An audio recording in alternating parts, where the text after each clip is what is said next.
मंदिरी माझी पावलं पडलेत. तो 56. अरे काय पाहतोय काय? कृष्ण आला म्हटल्यानंतर सारे जण माझ्याकडे धाव असून येणारे. आज 56 कोटी यादव कृष्ण येऊन देखील माझ्या दर्शनासाठी कोणी येत नाही. असं काय घडलंय? अरे काय झालंय काय? आलं माझ्या ध्यानी. आज दादांनी साऱ्यांना आज्ञा दिलेली आहे. तो कृष्ण आला असेल तर त्याच्याशी कोणी बोलायचं नाही. तो कृष्ण इथपर्यंत आला असेल त्याचं कोणी ऐकायचं नाही.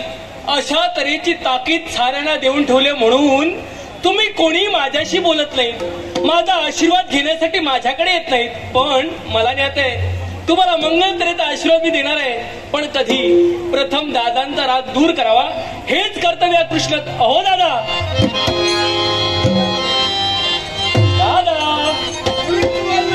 काय म्हणावं तरी दादा म्हणतायत मुळीच बोलणार नाही.